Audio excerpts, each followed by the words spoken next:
She says goodbye to her bus driver, her small hand waving rapidly in the air. Kenzie has a grin from ear to ear as she turns away and starts running up her dirt driveway, her pink princess backpack flailing in the wind on her shoulders. Her feet hit the dirt and rocks as she ran, leaving behind small footsteps in her place. Her arms move back and forth as she feels the wind running with her. The smile on her face seems to radiate even more as she runs up the steps to the front door. Her small hand reaches for the doorknob and grasps it loosely. Voices echo through the door and her grin slowly slips away. Kenzie slowly starts to open the door as she keeps her eyes firmly on the ground beneath her feet. She walks into the kitchen, letting the door shut behind her. Her green eyes fill with tears as her lower lip starts to wobble slightly at the sight in front of her. They are yelling at each other again. Her daddy is waving his hands in the air, his face red, eyebrows furrowed, and shoulders up to his neck as he screams at her mommy. She can feel the rage in his voice. Her mommy's fists are clenched together at her side, pacing back and forth around the room as she screams back at him.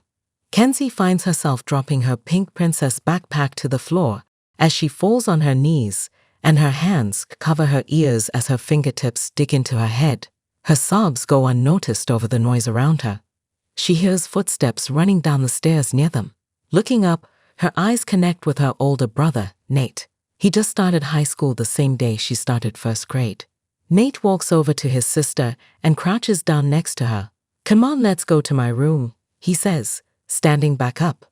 She reaches up and grips her small hand in his big one and uses his strength to stand up next to him after she lets go of her ears anxiously. He walks her over to the bottom of the stairs. His eyes go cold as he stares at his parents before turning back to face his sister, who is on the first step, her small hand still gripping his. Her eyes seem to plead for him to make the noise around them stop, for a moment of peace. Nate sighs internally to himself as his eyes soften, and he walks with her upstairs, leaving her backpack on the kitchen floor for their parents to find. As they walk into his bedroom, he shuts the door and joins his sister to sit at the edge of his bed. They are so loud, his sister softly whispers she is too young to feel this level of desperation and sadness. Too young to find out how evil the world can really be. "I know, but we don't have to listen to them. Here." He reaches over to his nightstand and puts one of his headphones in her ear, then puts the other one in his. He pushes play on the music and lets Kenzie's favorite music wash over them.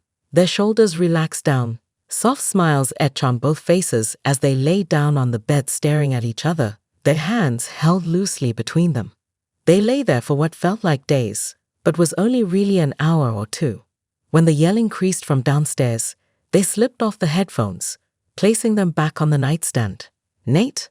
Kenzie asks as she sits up, keeping their hands still clasped together.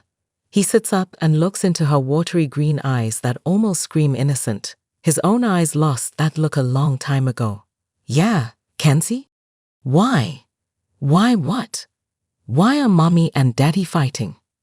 Nate feels his breath get stuck in his chest. His own eyes fill with tears as he looks at Kenzie's.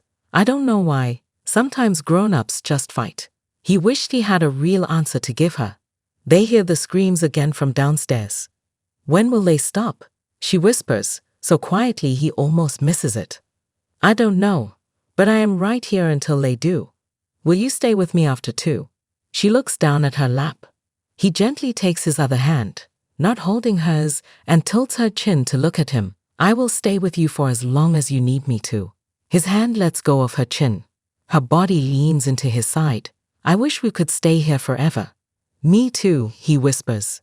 They stay in each other, embrace silently, as the voices from downstairs seem to echo throughout the walls around them. They sit there a long time, well into the night, if the darkened lit sky is anything to go by. Both of them are taking the moment to just find comfort in the fact that they are not alone in the chaos that is overcoming the house. "I love you, mate." She looks up at him.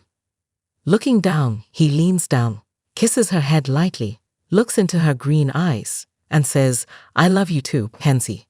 She nods at him, sinks back into him, and puts her head on his shoulder. He rocks them back and forth slowly. The door slams open, making both siblings look up at the door. Both of their parents walk into the room.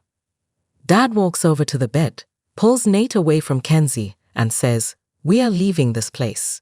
Mom walks over and pulls Kenzie into her arms. Kenzie sobs, reaching out for her brother's hand. They manage to grip their hands once more. They hold on tightly, wanting to not be separated, before their dad pulls Nate away, trying to get them out the door. Their hands slip, desperately trying to hold on tightly as they hang on by their fingertips. Slowly, their hands are ripped away from each other, and the screams from Kenzie as they walk down the stairs, leaving his mom and sister behind, will haunt Nate for the rest of his life.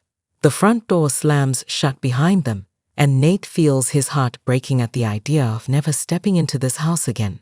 At the idea of never seeing his sister again. He can still hear her screams and cries for him to come back in his head. As he walks down the dirt driveway, his feet go next to the little footprints that were left behind in the dirt by his sister earlier today.